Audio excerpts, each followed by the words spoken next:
আসসালামু আলাইকুম, সবাইকে আমন্ত্রণ জানাচ্ছি বিয়ন্ড বর্ডার স্পোর্টস প্রেজেন্টস ডাগর dialogue powered by rabbit hole BD. Bangladesh এবং নিউজিল্যান্ডের মধ্যকার ওডিআই সিরিজ শুরু হতে চলেছে এবং ওডিআই ওয়ার্ল্ড কাপ সামনে রেখে বাংলাদেশের জন্য এটা একটা আদর্শ মঞ্চের জায়গা হতে পারে। তো অনেকের জায়গায় একটা আক্ষেপের বিষয় রয়েছে যে নিউজিল্যান্ড তাদের ফুল স্ট্রেংথ স্কোয়াড পাঠায়নি এই ওডিআই সিরিজে। তো সেই প্রেক্ষিতে বাংলাদেশ কেমন পারফর্ম করে বা নিউজিল্যান্ডেরই নতুন যে দলটা রয়েছে তারা আসলে সাবকন্টিনেন্টাল কন্ডিশনে কেমন পারফর্ম করে, এই পুরো বিষয় নিয়ে আপনাদের সাথে আজকে অ্যানালাইসিস করতে রয়েছে আমি certified performance analyst Ahmed Rezan Pratik. শুরুতে যদি বাংলাদেশের স্কোয়াডটা নিয়ে কথা বলতে চাই তাহলে আমরা দেখেছি যে পাকিস্তানের বিরুদ্ধে লাস্ট ওডিআই সিরিজে বাংলাদেশের যে স্কোয়াডটা ছিল 15 সদস্য সেটাই কিন্তু আসলে ক্যারি ফরওয়ার্ড করা হয়েছে, which is quite a good sign. কারণ এই যে একই পুল অফ প্লেয়ারদেরকে ক্যারি করা এটা কিন্তু আসলে প্রয়োজনীয়, কজ একটা সিরিজ দিয়ে আপনি একটা প্লেয়ারের মেরিট বা মেধা কিন্তু খুব ইজিলি জাজ করা সম্ভব হয় না। তো বাংলাদেশের প্রেডিক্টেড 11 নিয়ে যদি আমি কথা বলতে চাই তাহলে তানজিদ হাসান তামিম এবং মোহাম্মদ সাইফ হাসান তারা দুজন আসলে ওপেন করতে চলেছেন। তানজিদ হাসান তামিম পাকিস্তানের বিরুদ্ধে সিরিজ ডিসাইডিং যে ওডিআই ছিল সেখানে দুর্দান্ত একটি ইনিংস খেলেন এবং উনি ওনার ক্যারিয়ারের প্রথম সেঞ্চুরি আসলে তুলে নেন। মোহাম্মদ সাইফ হাসান প্র্যাকটিস ম্যাচে কিন্তু উনি সেঞ্চুরি পেয়েছেন, সো এটা অবধারিত যে তারা দুজনে আসলে ওপেন করতে চলেছেন। নাম্বার 3-তে নাজমুল হাসান শান্ত, এবং নাজমুল হোসেন শান্ত আসলে যেদিন খেলেন সেদিন আসলে বাংলাদেশের একটা বড় সংগ্রহ করতে অনেক ইজিয়ার হয়ে যায় বিষয়টা।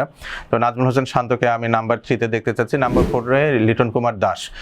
লিটন কুমার দাসের এই ট্রানজিশনটা কিন্তু আমি বেশ পছন্দ করছি, কজ নতুন বলটা যখন ইনিশিয়াল বেশ মুভ করে, লিটন দাসের ফিট পজিশন বলি বা তার যেই টেকনিকটা বলি একদম মুভিং বলের এগেনস্টে, সেটাতে উনি কিছুটা স্ট্রাগল করছিলেন। টেস্ট ক্রিকেটে লিটন দাসের সাফল্যের অন্যতম একটা বড় কারণ কিন্তু রয়েছে যে উনি কিছুটা পুরনো বলে ব্যাট করতে আসেন। তো সেই ক্ষেত্রে আমার মনে হয় নাম্বার 4-এ লিটন কুমার দাস খুবই ইফেক্টিভ একজন ব্যাটার হতে চলেছেন সামনের সময়ের জন্য। নাম্বার 5-এ তাওহিদ হৃদয়, নাম্বার 6-এ আফিফ হোসেন ধ্রুব, নাম্বার 7 আমাদের স্কিপার মেহেদী হাসান মিরাজ। এটুকু পর্যন্ত আসলে খুব চপ অ্যান্ড চেঞ্জ করার সুযোগ নেই। এখন যদি আসে আমরা বোলিং পয়েন্ট অফ ভিউ থেকে, তাহলে এখানে আমাদের 3 জন ফাস্ট বোলার এবং একজন স্পিনার, এভাবে আসলে টিমটা সাজাতে হবে। তো 3 জন ফাস্ট বোলিংয়ের ক্ষেত্রে আমাদের হাতে কিন্তু অপশন রয়েছে, নাহিদ রানা রয়েছেন, তাসকিন আহমেদ রয়েছেন, মোস্তাফিজুর রহমান রয়েছেন এবং শরীফুল ইসলাম রয়েছেন। তো আমার মনে হয় টিম ম্যানেজমেন্ট যে কোনো 3 জনকেই খেলাতে পারে depending on their physical condition, কেউ কোনো ইনজুরি ক্যারি করছে কিনা। এবং আরেকটা জিনিস আমাদের মাথায় রাখতে হবে, প্রচণ্ড গরমে কিন্তু আসলে খেলাটা হচ্ছে এবং যেহেতু ম্যাচ আওয়ারটা আগিয়ে নেওয়া হয়েছে, সকাল 11টায় খেলা হচ্ছে, সো আপনি কিন্তু ফ্লাড লাইটে খুব বেশি খেলার অপশন পাচ্ছেন না।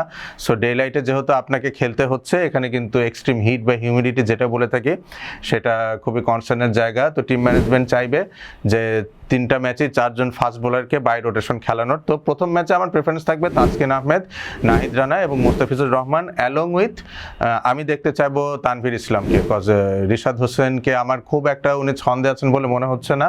লাস্ট পিএসএলে উনি আসলে বা এই যে পিএসএল এর সিজনটা চলছে এখানে রিশাদ হোসেন বেশ স্ট্রাগল করেছেন। তো আমার মনে হয় ওনাকে একটু অফ দিয়ে যদি পসিবল হয় সেকেন্ড বা থার্ড ওডিআইতে ব্যাক করানো যেতে পারে ইনকেস তানভীর ইসলাম ফেল করেন। তবে আমার মনে হচ্ছে নিউজিল্যান্ডের যে ব্যাটিং লাইন আপটা রয়েছে এই ব্যাটিং লাইন আপের বিরুদ্ধে আপনি দেখবেন মিডল অর্ডারে যদি তারা ডিন ফক্সক্রফটকে খেলায়, মোহাম্মদ আব্বাসকে খেলায়, ক্রিস্টান ক্লার্ককে খেলায়, জশ ক্লার্কসনকে খেলায়, সেখানে কিন্তু প্রচুর ডানহাতি ব্যাটার। তো সেই ক্ষেত্রে লেফট আর্ম অর্থোডক্স একজন বোলার আমার মনে হয় খুব ইফেক্টিভ হতে পারে।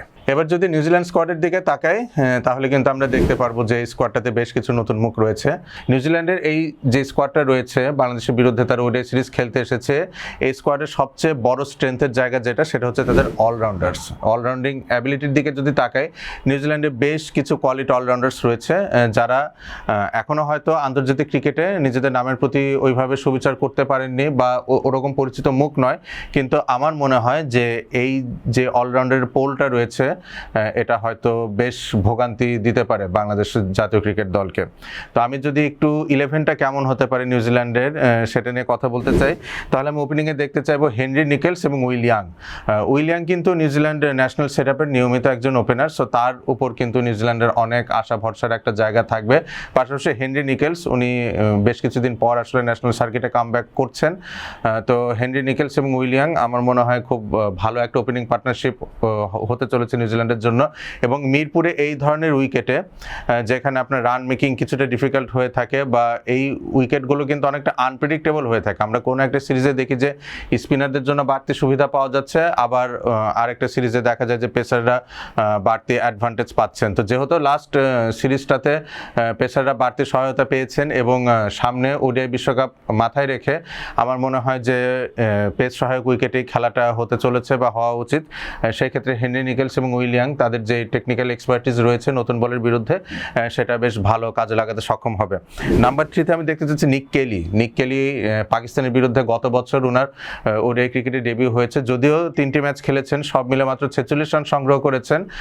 ইয়েট নিক কেলির সেই ক্যালিভারটা রয়েছে যে ইন্টারন্যাশনাল সার্কিটে তার পারফরমেন্সটা ডেলিভার করা। নাম্বার 4-এ টম লেথাম আসলে মিডল অর্ডারে নিউক্লিয়াস আমি যদি বলতে চাই নিউজিল্যান্ডের ব্যাটিং সেটআপে, কজ এর বাইরে বাদবাকি যে ব্যাটাররা রয়েছেন যারা মিডল অর্ডারে নিউজিল্যান্ডকে সার্ভ করতে চলেছে ওডিআই সিরিজে, তাদের মধ্যে টম লেথাম আসলে অনেকটা এক্সপিরিয়েন্সড এবং স্পিন বল নেগোসিয়েশনের ক্ষেত্রে যদি উইকেট স্পিনারদের জন্য বাড়তি সহযোগিতা থাকে সেই ক্ষেত্রে টম লেথাম কিন্তু দুর্দান্ত একজন অপশন হতে পারেন। পাশাপাশি উনি কিন্তু দলের স্কিপারও এবং উইকেট কিপিংয়ের দায়িত্বটাও হয়তো টম লেথামের হাতেই থাকবে।